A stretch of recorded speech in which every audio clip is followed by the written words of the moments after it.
Hello everyone, welcome to Deepak Sharma education channel. कैसे हैं आप सब? होप आप सभी अच्छे होंगे और सेफ होंगे।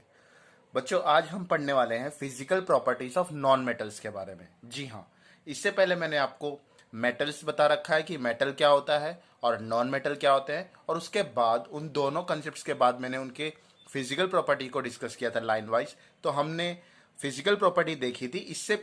इस वीडियो के पहले जो मेरा वीडियो आया था साइंस का, उसके अंदर मैंने फिजिकल प्रॉपर्टी डिस्कस की थी मेटल्स की। आज इस वीडियो के अंदर मैं डिस्कस करने वाला हूं फिजिकल प्रॉपर्टी किसकी? नॉन मेटल्स की। क्योंकि हम लोग सीक्वेंस वाइज पढ़ रहे हैं चीजों को, ठीक है। मैं एक साथ सारी चीजों को मिक्स नहीं कर रहा हूं ताकि आपको कंफ्यूजन क्रिएट ना हो। होप आप सभी ने मेरी जो पिछली वीडियो थी साइंस की, जो कि प्रॉपर्टीज ऑफ मेटल्स के ऊपर थी, आपने पूरी देख ली होगी और बिना स्किप करके उसको देखा होगा।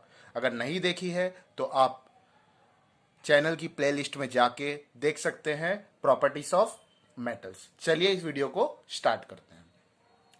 तो हमारा आज का टॉपिक है physical properties of non metal. हमारा टॉपिक क्या है? Physical properties of non metal.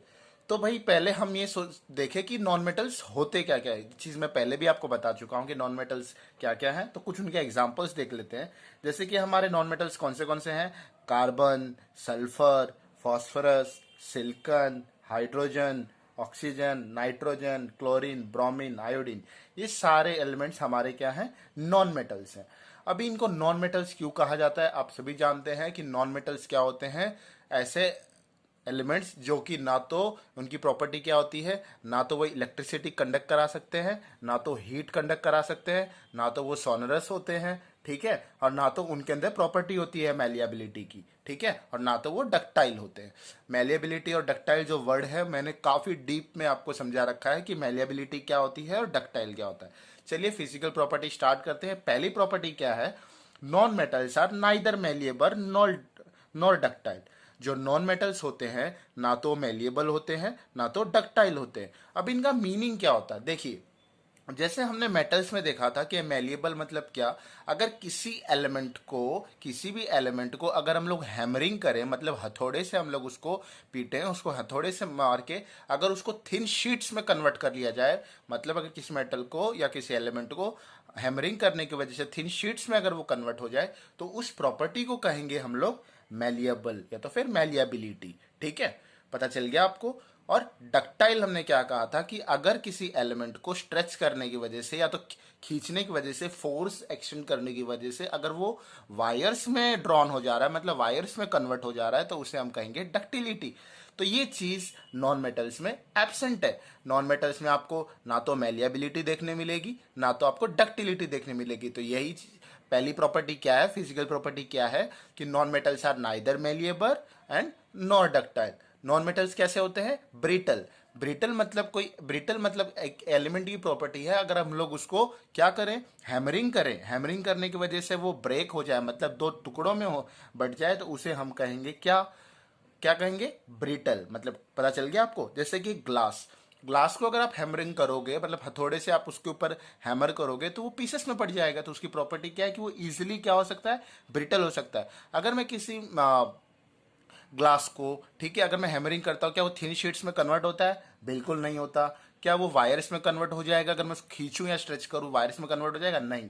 तो ग्लास की प्रॉपर्टी क्या है? ना तो वो मेलिएबल है ना तो डक्टाइल। क्या? क्यों? क्योंकि वो नॉन मेटल है। पता चल गया आपको कि नॉन मेटल्स क्या होते हैं? नॉन मेटल्स की प्रॉपर्टी, आपको पहली प्रॉपर्टी पता चल गई कि non metals are neither malleable and nor ductile. Non metals are brittle easily, ठीक है। चलिए, अगर हम बात कर ले पेंसिल की लीड की, पेंसिल की लीड आपकी किससे बनी हुई है? ग्रेफाइट की बनी हुई है, ठीक है। ग्रेफाइट भी क्या होता है? नॉन मेटल है। और ग्रेफाइट की लीड आपने देखा होगा, आपके सामने ये पेंसिल ड्रॉ हुई है। इस पेंसिल के आप ये ब्लैक पोर्शन देख रहे हैं, ये क्या है? ग्रेफाइट है, ठीक है। और ग्रेफाइट क्या होता है? एक नॉन मेटल है, और ठीक है, और मतलब क्या आप जानते हो, उसको इजिली वो ब्रेक हो जाती है, तो उसकी प्रॉपर्टी क्या है? वो ब्रिटल है, ठीक है। नॉन मेटल्स आपको देखने को मिलेंगे, वो आपको लिक्विड में भी और गैस में भी नॉन मेटल्स आपको देखने मिले। जैसे मैंने आपके अभी थोड़ी देर पहले ही मैंने आपको कुछ एग्जांपल्स बताया, जैसे कार्बन, सल्फर, फास्फोरस, सिलिकॉन। बाद में हम लोग गैस की बात करें तो जैसे हाइड्रोजन, ऑक्सीजन, नाइट्रोजन, ये सारी आपके गैस के फॉर्म में मिल देंगे। हमने देखा था कि आपके जो मेटल्स है वो मोस्टली आपको सॉलिड के फॉर्म में देखने को मिलते हैं, लेकिन एक ऐसा एक्सेप्शन केस था, कौन, हमारा मरकुरी, जो कि हमको लिक्विड के फॉर्म में देखने को मिल रहा था, क्योंकि वो हमारे रूम टेम्परेचर में लिक्विड के फॉर्म में होता है। लेकिन आपके जो नॉन मेटल्स होते हैं वो आपको मोस्टली लिक्विड में और गैस के फॉर्म में देखने को मिलते हैं। ठीक है, होप आपको ये छोटी छोटी कंसेप्ट, छोटी छोटी चीजें समझ आ रही होंगी। अब बढ़ते हैं हम लोग नेक्स्ट प्रॉपर्टी पे। नेक्स्ट प्रॉपर्टी क्या है? Non metals do not conduct heat and electricity. जो नॉन मेटल्स होते हैं ना तो उनमें इलेक्ट्रिसिटी पास हो पाती है ना तो हीट। ठीक है, पता चल गया आपको कि ना तो उसमें हीट पास हो पाएगी ना तो इलेक्ट्रिसिटी पास हो पाएगी। जैसे हम लोग बात करें कार्बन की, कार्बन के अंदर अगर आप हीट पास करोगे या फिर इलेक्ट्रिसिटी पास करोगे, उसमें बिल्कुल भी पास नहीं हो पाती। ठीक है, पता चल गया आपको कि क्या होते हैं नॉन मेटल्स। अभी मैं आपको एक सर्किट बताता हूं, सर्किट के अंदर आपको समझाने की कोशिश करता हूं कि क्या डिफरेंस है मेटल्स में और नॉन मेटल्स में प्रॉपर्टी में। तो बच्चों ये देखिए, ये एक सर्किट है जिसके अंदर ये क्या है, एक सेल है, मतलब बैटरी है। बैटरी को दो वायर से कनेक्ट किया गया है और बैटरी से हम लोग क्या ग्लो कर रहे हैं, एक हमें बल्ब ग्लो करना है। लेकिन ये इसका एक टर्मिनल यहां से कनेक्ट हो गया और ये दूसरा टर्मिनल यहाँ पे कनेक्ट। लेकिन यहाँ पे अगर हम दोनों को ज्वाइंट करेंगे तभी तो ये जुड़ेगा। लेकिन अगर मान लो यहाँ पे एक मेटल में मेटल में यहाँ पे कनेक्ट कर देता हूं, जैसे कि मैं आप देख पा रहे हो यहाँ पे मैंने एक मेटल एल्यूमिनियम की फॉइल ली हुई है। एल्यूमिनियम क्या है, हमारा मेटल है। मेटल है मतलब उसमें इजीली इलेक्ट्रिसिटी पास हो पाएगी, मतलब यहां से जो भी करंट होगा वो इजीली यहाँ पे क्या हो पाएगा, सर्कुलेट हो पाएगा, क्योंकि यहाँ पे क्या है, हमारा कंडक्टर है, हमारा मेटल है। और मेटल की प्रॉपर्टी क्या है, वो इजिली करंट को इजिली पास आउट होने देते हैं, क्योंकि वो क्या है, गुड कंडक्टर। ठीक है, अभी मैं आपको इसका अपोजिट केस दिखाता हूं कि नॉन मेटल्स में कैसा होता है। तो बच्चों जैसे हमने इसके अंदर पहले, अगर मैं यहाँ पे मेटल कनेक्ट करता हूँ, कोई भी मेटल कनेक्ट करता हूँ, तो इजीली इसमें से इलेक्ट्रिसिटी पास हो पाती है और बल्ब ग्लो हो जाती है। अगर मैंने कोई नॉन मेटल ले लिया, जैसे मैंने यहाँ पे कोई वुड का पीस ले लिया, फिर या फिर सल्फर ले लिया या फिर कार्बन ले लिया, तो क्या इसमें से इलेक्ट्रिसिटी पास हो पाएगी? नहीं हो पाएगी। तो वैसे आप यहाँ देख रहे हो कि यहाँ पे मैंने क्या लिया हुआ है, एक शीट में आप देख रहे हो कि यहाँ पे क्या कनेक्ट है, सल्फर कनेक्ट है। और सल्फर क्या है, हमारा नॉन मेटल। तो यहाँ से इलेक्ट्रिसिटी पास बिल्कुल भी नहीं हो पाएगी। यहाँ से जब करंट पास होगा तो सर्कुलेट नहीं हो पाएगा, क्योंकि यहाँ पे क्या है, हमारा नॉन मेटल है। और नॉन मेटल की प्रॉपर्टी क्या है, वो इलेक्ट्रिसिटी को कंडक्ट नहीं होने देता, इसलिए बल्ब बिल्कुल भी ग्लो नहीं हो पाएगा। ठीक है, होप आपको समझ में आ गया होगा कि दोनों के बीच में डिफरेंस क्या है। तो बच्चों नेक्स्ट प्रॉपर्टी हमारी, non metals are not lustrous, यानी नॉट शाइनी। जैसे हमने मेटल्स में देखा था कि हमारे मेटल्स जो होते हैं काफी शाइनी होते हैं। ठीक है, काफी कैसे होते हैं, मतलब एकदम वो, हम लोग उसको नया, जैसे कोई भी मेटल होता है वो काफी उसका पोस्चर कैसा होता है, एकदम शाइनी होता है, काफी चमकदार होता है। पर हमारे जो नॉन मेटल्स होते हैं वो बिल्कुल भी कैसे होते हैं, मतलब लस्ट्रस नहीं होते, नॉट लस्ट्रस। मेटल्स के अंदर मेटल्स कैसे होते हैं, मेटल्स आर लस्ट्रस, वो काफी चमकदार होते हैं। और लेकिन नॉन मेटल्स हमारे लस्ट्रस नहीं होती, they are not shiny, they are dull. उनका जो अपीयरेंस होता है, मतलब उनको देखने में कैसा होता है, एकदम डल अपीयरेंस होता है। जैसे कि आप कोई भी मेटल को देखोगे तो वो आपको एकदम चमकदार दिखेगा। जैसे हम बात करें किसी भी मेटल की, जैसे मैं कोई भी मेटल ले लूँ, कॉपर ले लूँ, कॉपर कैसे आपका एकदम चमकदार है। आपका एल्यूमिनियम की बात करें, फिर आपकी आयरन की बात करिए, कैसे एकदम शाइनी मेटल्स हैं। ठीक है, कैसे मेटल्स हैं, शाइनी मेटल्स हैं। पर अगर हम लोग नॉन मेटल्स की बात करें, सामने मैं कार्बन रख दूं या फिर सल्फर रख दूं, ये सारे कैसे हैं, नॉन मेटल्स हैं, जो कि बिल्कुल भी लस्ट्रस, बिल्कुल भी चमकदार नहीं होते। इनके जो अपीयरेंस होते हैं वो काफी डल होते हैं। ठीक है, जैसे हम बात करें, एक एक ऐसा है, जैसे हम लोग इसके अंदर एक एक्सेप्शनल केस कैसा है, एक आयोडीन आप देखेंगे, आयोडीन एक नॉन मेटल है, लेकिन उसका कैसा है, लस्ट्रस अपीयरेंस है। मतलब हमने क्या सीखा है कि जो नॉन मेटल्स होते हैं उनका जो अपीयरेंस होता है काफी डल होता है। लेकिन हमने हर एक चीज के अंदर छोटे छोटे एक्सेप्शनल केस है। ये जो केसेस हैं आपके बोर्ड एग्जाम्स में काफी ज्यादा पूछे जाते हैं, 1 नंबर 2 नंबर में ये काफी पूछे जाते हैं। और ये काफी जो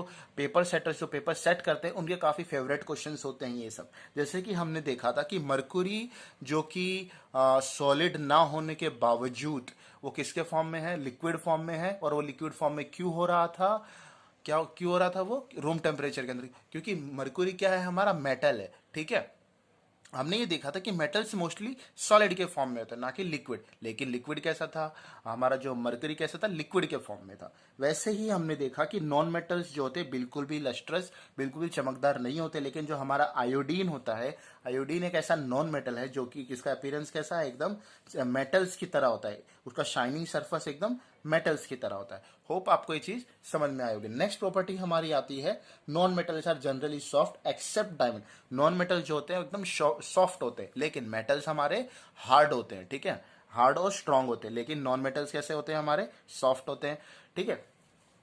लेकिन एक एक्सेप्शनल केस क्या है उसके अंदर, डायमंड। डायमंड क्या होता है, डायमंड नॉन मेटल्स होने के बावजूद वो कैसा है, एकदम एक्सट्रीमली हार्ड है। तो एक ऐसा नॉन मेटल जो कि एक्सट्रीमली हार्ड है। अभी देखिए हम बात करें किसकी, डायमंड की, तो डायमंड जो है वो किसका फॉर्म है, कार्बन का फॉर्म है। कार्बन जो है वो किसका फॉर्म है, जैसे एक ऐसा non metal carbon in the form of diamond. पता चल गया आपको। जब आप डायमंड को जलाते हो, मतलब डायमंड ऐसे आसानी से नहीं जलता, लेकिन उसको एकदम हाई टेम्परेचर पे अगर आप जलाओगे तो वो इजीली गैस के फॉर्म में वो कैसा हो जाता है, एकदम इवापोरेट हो जाएगा। लेकिन वो कैसा धुआं निकलेगा उसके अंदर, एकदम ब्लैक ब्लैक निकलता है वो। मतलब क्यों, क्योंकि आपका जो डायमंड है वो पूरा किससे बना हुआ है, कार्बन से बना हुआ। किससे बना हुआ है, कार्बन से बना हुआ है। और ये एक कार्बन का कौन सा फॉर्म है, हमारा एलोट्रॉपिक फॉर्म है, इसीलिए। और हार्डेस्ट नेचुरल सब्सटेंस है ये हमारा डायमंड जो है, आपका हार्डेस्ट नेचुरल सब्सटेंस है, ठीक है। होप आपको ये छोटे छोटे कंसेप्ट समझ में आ रहे होंगे। जैसे हमने बात की कि मेटल्स कैसे होते हैं, एकदम स्ट्रांग होते हैं, वो इजीली ब्रेक बिल्कुल भी नहीं होते। पर नॉन मेटल्स कैसे होते हैं, बिल्कुल भी स्ट्रांग नहीं होते। Non metals are not strong, they are easily broken, वो आसानी से टूट जाते हैं, ठीक है। जैसे हमने बात की थी ग्रेफाइट की, ग्रेफाइट आसानी से टूट जाता है। अभी हमने देखा था कि जो हमारे मेटल्स थे वो कैसे फॉर्म में थे, हमारे सॉलिड फॉर्म में। पर हमारे नॉन मेटल्स कैसे हैं, लिक्विड फॉर्म में भी आपको देखने मिलते हैं, सॉलिड फॉर्म में, और वो मोस्टली गैस के फॉर्म में, रूम टेम्परेचर में वो किसके फॉर्म में हो जाते हैं, गैस के फॉर्म में हो जाते हैं, ठीक है। जैसे हम आप जानते हैं कि हमारे 3 स्टेट्स ऑफ मैटर है। कौन से मैटर हैं, सॉलिड, लिक्विड, गैस। ये हमारे कौन से मैटर हैं, 3 स्टेट्स ऑफ मैटर हैं। लेकिन हम बात करें कार्बन, सल्फर और फॉस्फोरस की, वो ऐसे नॉन मेटल्स हैं जो कि कैसे रहते हैं, एकदम सॉलिड के फॉर्म में रहे। लेकिन ब्रोमीन हमारा एक ऐसा नॉन मेटल है जो कि लिक्विड के फॉर्म में रहता है। तो आपको पता चल गया कौन से सॉलिड के फॉर्म में है, कार्बन, सल्फर और फॉस्फोरस, ये आपके सॉलिड नॉन मेटल्स हैं। लेकिन ब्रोमीन कैसा है, लिक्विड नॉन मेटल है। और हमारा मरकरी कैसा था, लिक्विड मेटल था, ठीक है। और हम बात करें गैस के फॉर्म में, तो गैस के फॉर्म में कौन से हैं, हाइड्रोजन, ऑक्सीजन, नाइट्रोजन, क्लोरीन, ये सारे आपके गैस नॉन मेटल्स हैं। तो अभी मैंने आपको 1 बाय 1 आपको सारी फिजिकल प्रॉपर्टीज बताई हैं, किसकी, नॉन मेटल्स की। होप आपको जितनी भी फिजिकल प्रॉपर्टीज मैंने मेटल्स की बताई थी इसे पिछली वीडियो में, वो भी आपने देख ली होगी और समझ लिया होगा। क्योंकि एग्जाम में आपके काफी ज्यादा क्वेश्चंस बनते हैं फिजिकल प्रॉपर्टीज और नॉन मेटल्स के। एमसीक्यूज आपके आते हैं, फिल इन द ब्लैंक्स आते हैं, और डायरेक्टली भी एग्जाम में पूछ लिया जाता है कि right the 5 physical properties of metals, ठीक है, right about the physical properties of non metals. ऐसे क्वेश्चन आते ही आते हैं, हर साल आते हैं, ठीक है। लेकिन आप जानते हैं कि किसी भी चीज को हम रट नहीं सकते। आप अगर आप रटोगे तो इजीली आप कभी ना कभी भूल जाओगे। तो हमें चीजों को कैसा है, समझना है, ठीक है। तो आपको पता चल गया होगा कि कैसे हमें चीजों को करना है, ठीक है। एक जैसे मैंने आपकी थोड़ी देर पहले बताया था आपको कि अगर आप चाहोगे तो, जैसे मैंने बात की थी कि डायमंड को आप एकदम हाई डिग्री सेल्सियस टेम्परेचर दोगे तो कैसा हो जाएगा, एकदम पूरा इवेपोरेट हो जाएगा। तो वैसे कौन सा है हमारा, कितने डिग्री आप टेम्परेचर उसको दे सकते हो, 3500 डिग्री सेल्सियस, 3500 डिग्री सेल्सियस देने के बाद वो मेल्ट होगा। पता चल गया आपको। आपका डायमंड कब मेल्ट होता है, 3500 डिग्री सेल्सियस पे। तो आप नोट कर सकते हो, एग्जाम में पूछा भी जाता है कि कितने डिग्री टेम्परेचर पे आपका डायमंड मेल्ट हो जाएगा। तो 3500 डिग्री सेल्सियस पे डायमंड मेल्ट हो जाता है, ठीक है। चलो अभी नेक्स्ट प्रॉपर्टी पे हम आगे बढ़ते हैं। तो बच्चों नेक्स्ट प्रॉपर्टी आती है हमारी डेंसिटी के ऊपर। जैसे कि हमने देखा था कि मेटल जो होते हैं उनकी डेंसिटी काफी हाई होती है, पर नॉन मेटल्स की डेंसिटी कैसी होती है, एकदम लो होती है। उनकी डेंसिटी कैसी होती है, एकदम लो होती है। अब ये डेंसिटी क्या होती है, मतलब मास अपॉन वॉल्यूम। डेंसिटी मतलब मास अपॉन वॉल्यूम। और हम बात करें कि एक ऐसा नॉन मेटल, उसकी डेंसिटी के बारे में, जैसे हम बात करें सल्फर की डेंसिटी कितनी होती है, 2 ग्राम पर सेंटीमीटर क्यूब, जो कि बहुत ही कम होती है। और नॉन मेटल्स कैसे होते हैं, एकदम लाइट सब्सटेंस, बहुत ही काफी हल्के होते हैं, ठीक है। पता चल गया होगा आपको। और एक बात करें हम लोग सल्फर की, जैसे हमने देखा था कि डायमंड को अगर 3500 डिग्री सेल्सियस पे, ये देखिए डायमंड को अगर 3500 डिग्री सेल्सियस पे अगर हम लोग उसको टेम्परेचर देते हैं तो वो इजीली क्या होता है, मेल्ट हो जाता है, मतलब पिघलने लग जाता है डायमंड। सोचिए डायमंड इतना हार्ड, इतना सख्त होने के बावजूद वो कैसे, लेकिन 3500 डिग्री सेल्सियस टेम्परेचर देने के लिए हमें काफ़ी टाइम भी लगता है, उतना टेम्परेचर हमें जनरेट करना पड़ता है। ठीक है, मैं बात करूं जैसे कि आपका जो डायमंड है ना, तो कुछ कुछ जगहों पे किसी चीज को ब्रेक करने के लिए, कट करने के लिए भी, लेदर वगैरह को कट करने के लिए भी डायमंड यूज करते हैं। मतलब बड़ी बड़ी मशीन्स होती हैं, उनके अंदर डायमंड फिट किया जाता है और सॉफ्टवेयर से उसको कनेक्ट करते हैं। तो जैसे ही उसको सॉफ्टवेयर से कनेक्ट करने के बाद उसको जब फोर्स मिलता है तो उसकी वजह से वो सारी चीजें उसको कट करता है डिजाइन पर सेकंड। हर पर सेकंड उसको कितना कट करना होता है उतना हमारे एनिमेशन के जरिए उसमें कनेक्ट होता है। सारे ऑटोमेशन सिस्टम होता है हमारा पूरा कनेक्टेड सॉफ्टवेयर के थ्रू, पूरा एक सेटअप होता है।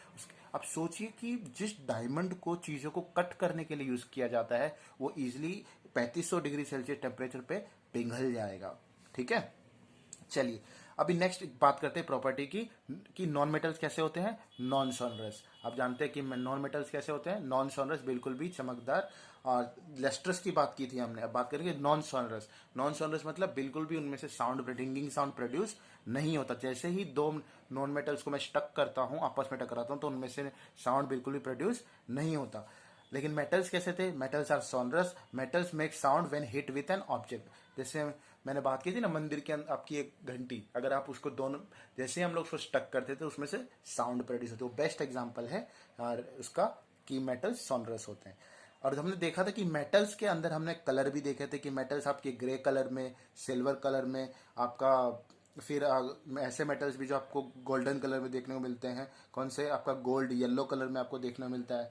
ठीक है, और आपका जो कॉपर है वो रेडिश ब्राउन में देखने को मिलता है। पर हमारे जो नॉन मेटल्स होते हैं वो बहुत अलग अलग डिफरेंट डिफरेंट कलर्स में आपको देखने को मिलेंगे। जैसे ग्रेफाइट है आपका ब्लैक, फिर एक क्लोरीन है आपको येलोइश ग्रीन में देखने को मिलेगा। हाइड्रोजन ऑक्सीजन कैसे होते हैं, कलरलेस होते हैं। मतलब हाइड्रोजन और ऑक्सीजन तो ऐसे जिनका कोई कलर ही नहीं है। मतलब ये चीज हमें पता चला कि मेटल्स तो इतने सारे कलर्स में हमें मिल जाएंगे, पर जो हमारे कुछ कुछ ऐसे नॉन मेटल्स हैं जिनका बिल्कुल भी कलर नहीं होता है। तो बच्चों आज हमने फिजिकल प्रॉपर्टीज डिस्कस की। होप आपने ये फिजिकल प्रॉपर्टीज आपको समझ में आई होगी, अच्छे से आपने इनको सीख लिया होगा। और आप चाहो तो वीडियो को पॉज कर करके लिख भी सकते हो, नोट कर लो, आपके नोट्स बना सकते हो इन फिजिकल प्रॉपर्टीज के ऊपर। और एक चीज मैं आपके साथ शेयर करूंगा बच्चों कि जो जो वीडियोस मैं साइंस के ऊपर बना रहा हूं तो उनको आप पूरा पूरा देखिए, बिल्कुल उसकी स्किप कर करके मत देखिए आप। ठीक है, अगर आप स्किप करेंगे इसमें बेटा आप ही का लॉस है, मेरा कोई भी लॉस नहीं, क्योंकि ये वीडियो जो मैं बना रहा हूँ अपना टाइम निकाल के आप लोगों के लिए बना रहा हूँ। अगर आप इसको ऐसे स्किप कर करके देखिए, देखिए बेटा ये कोई एंटरटेनमेंट का वीडियो नहीं है। यहाँ पे मैं आपको कोई म्यूजिक डांस वगैरह नहीं सिखा रहा हूँ कि आप उस पर जो कनेक्टिव रहोगे। बिल्कुल क्या कि हम लोग देखते हैं ना कि जैसे कोई डांस हो रहा होता है या फिर कोई सॉन्ग बज रहा हमें अच्छा लग रहा होता है तो हम उसे जुड़े रहते हैं। पर बच्चे कैसे हैं कि बिल्कुल भी अगर उनको म्यूजिक नहीं मिले, ऐसा कुछ नहीं मिले, तो वो एकदम डिस्ट्रैक्ट हो जाते हैं, तो चीज़ों को स्किप करने लगे। तो आप वो चीज़ों को ना करें बेटा, और वीडियो को पूरा देखें ताकि आप कंसेप्ट को पूरा सीख सके, क्योंकि आधी अधूरी नॉलेज हमारे बिल्कुल भी काम नहीं आती। ठीक है, अगर आपको ये वीडियो अच्छा लगा हो तो लाइक कर सकते हो, और चाहो तो शेयर कर लो अपने फ्रेंड्स के साथ। अगर चैनल पे आप नए हो तो नोट आप क्या कर लो, सब्सक्राइब बटन प्रेस कर लो और बेल नोटिफिकेशन को ऑन कर लो ताकि नए वीडियोस की नोटिफिकेशन आप तक मिल सके। ठीक है, बाकी आपकी इच्छा है। ओके, तो अपना ध्यान रखिए, खुश रहिए। Thank you for watching my video.